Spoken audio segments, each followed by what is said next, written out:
നമസ്കാരം, കലാകൗമുദി ഓൺലൈനിലേക്ക് സ്വാഗതം. K C. വേണുഗോപാലിന് VD. Satheesan വക ഉഗ്രൻ കൊട്ടേഷൻ അരങ്ങേറുകയാണ്.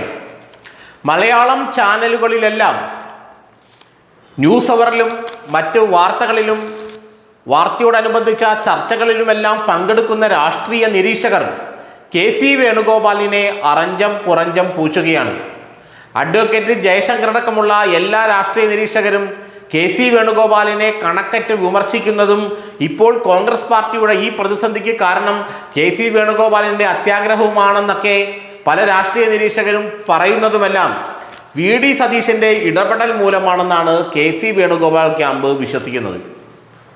കെ.സി. വേണുഗോപാലാണ് സത്യം പറഞ്ഞാൽ ഈ രാഹുൽ മാങ്കൂട്ടം വിഷയം ഇത്ര വഷളാക്കിയതെന്നും അതിനെ തുടർന്ന് ഷാഫി പറമ്പിലിനെ അനാവശ്യമായ ചില മോഹങ്ങൾ നൽകി അദ്ദേഹത്തെ KPCC അധ്യക്ഷനാക്കാമെന്നുള്ള വാക്കൊക്കെ കൊടുത്ത് കൂടെ നിർത്തിയതുമെല്ലാം കെ.സി. വേണുഗോപാലാണെന്നും അതിൻ്റെ ഫലമാണ് ഇപ്പോൾ പാർട്ടി അനുഭവിക്കുന്നതെന്നുമാണ് വി.ഡി. സതീശൻ പക്ഷം പ്രചരിപ്പിക്കുന്നത്.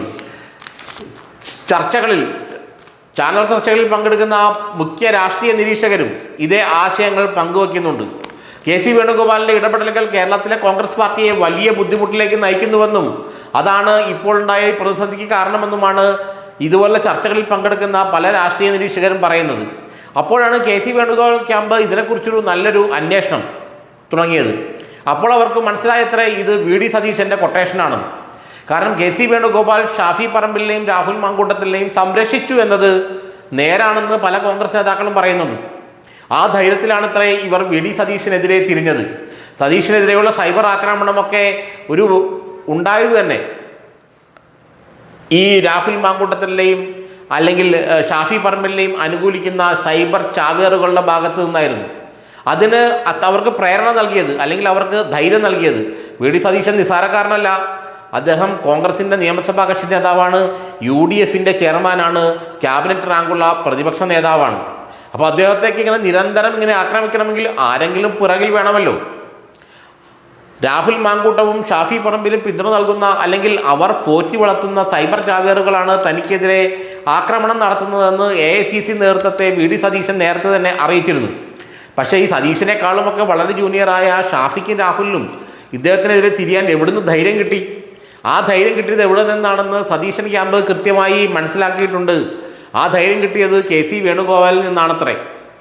അങ്ങനെയാണ് ഈ വാർത്താ സമയങ്ങൾ അല്ലെങ്കിൽ ന്യൂസ് അവറുകൾ അല്ലെങ്കിൽ വാർത്തകൾക്കുള്ള ചർച്ചകൾ, ഈ ഡിബേറ്റുകൾ, ഈ ഇടയിലെല്ലാം കെ.സി. വേണുഗോപാലിനെതിരെ നിരന്തരമായി വിമർശനം വരുന്നത് വി.ഡി. സതീശൻ ക്യാമ്പിൻ്റെ ഇടപെടൽ കൊണ്ടാണത്രേ. കാരണം മാധ്യമ ഇടപെടൽ നടത്താൻ കെ.സി. വേണുഗോപാൽ ക്യാമ്പിനേക്കാൾ കരുത്തും ശക്തിയുമുള്ളത് വി.ഡി. സതീശൻ ക്യാമ്പിനാണെന്ന് വിശ്വസിക്കുന്നവർ കോൺഗ്രസിൽ തന്നെ ഏറെയുണ്ട്. അതുകൊണ്ട് കെ.സി. വേണുഗോപാലിനെ മോശക്കാരനാക്കാനും അദ്ദേഹമാണ് ഈ പ്രതിസന്ധിക്ക് കാരണമെന്ന് വരുത്തി തീർക്കാനും സതീശനെതിരെയുള്ള സൈബർ ആക്രമണങ്ങൾക്ക് പിന്നിൽ രാഹുലും ഷാഫിയുമാണെന്നും അവർക്ക് പിന്തുണയും ശക്തിയും പ്രചോദനവും ലഭിക്കുന്നത് കെ.സി. വേണുഗോപാലിൽ നിന്നാണെന്നും പറഞ്ഞു പരത്തുന്നത് സതീശൻ ക്യാമ്പാണെന്നും ചില കോൺഗ്രസ് നേതാക്കൾ നമ്മളോട് പറഞ്ഞിട്ടുണ്ട്. അതുകൊണ്ട് തന്നെ TV ചർച്ചകളിൽ വരുന്ന രാഷ്ട്രീയ നിരീക്ഷകർ സതീശൻ്റെ പക്ഷം പിടിച്ച് സംസാരിക്കുമ്പോൾ അവർ കെ.സി. വേണുഗോപാലിനെ ആക്രമിക്കാൻ ശ്രമിക്കുന്നു എന്നാണ് ഇപ്പോൾ ഉയരുന്ന പരാതി. കെ.സി. വേണുഗോപാൽ തന്നെ ഒരു പ്രമുഖ ചാനലിൽ വിളിച്ച് തൻ്റെ അസംതൃപ്തി അറിയിച്ചുവെന്ന് ആ ചാനൽ അവതാരകൻ തന്നെ വാർത്തയ്ക്കിടെ പറയുകയുണ്ടായി. അതുകൊണ്ട് തന്നെ ഇത്തരം വിഷയങ്ങളിൽ AICC നേതൃത്വത്തിൻ്റെ ഒരു ഇടപെടൽ, AICC നേതൃത്വം എന്നുള്ളത് കെ.സി. വേണുഗോപാൽ തന്നെയാണ് കേരളത്തെ സംബന്ധിച്ചിടത്തോളമെന്ന് നമുക്കറിയാം. എന്നാലും AICCയുടെ രണ്ടാമൻ മല്ലികാർജ്ജുന ഖാർഗെ കഴിഞ്ഞാൽ പിന്നെ AICCയുടെ ഏറ്റവും വലിയ നേതാവ് കെ.സി. വേണുഗോപാലാണ്. ആ രണ്ടാമനെതിരെ കേരളത്തിൽ നിന്നുള്ള വി.ഡി. സതീശനെ പോലുള്ള നേതാക്കൾ ആളുകളെ ചാനലിൽ കൊണ്ടുവന്ന് ആക്ഷേപം പറയുന്നു എന്നുള്ള പരാതി അദ്ദേഹം തന്നെ ഉയർത്തുമ്പോൾ കേരളത്തിലെ കോൺഗ്രസിൻ്റെ അവസ്ഥ എവിടെ എത്തി നിൽക്കുന്നു എന്നാണ് പാർട്ടിക്കുള്ളിൽ പലരും ചോദിക്കുന്നത്. ഏതായാലും ഈ തദ്ദേശ സ്വയംഭരണ സ്ഥാപന തിരഞ്ഞെടുപ്പ് കഴിയുമ്പോൾ അതിന് റിസൾട്ടെല്ലാം പുറത്തു വന്നതിന് ശേഷം വീണ്ടും കോൺഗ്രസിലെ അപ്പോഴത്തെ അവസ്ഥകളെക്കുറിച്ചൊരു അവലോകനം ഉണ്ടാവുമ്പോൾ ഇത് കൂടുതൽ പൊട്ടിത്തെറിയിലേക്ക് നീങ്ങുമെന്ന് തന്നെയാണ് കോൺഗ്രസ് നേതാക്കൾ പലരും വിശ്വസിക്കുന്നത്.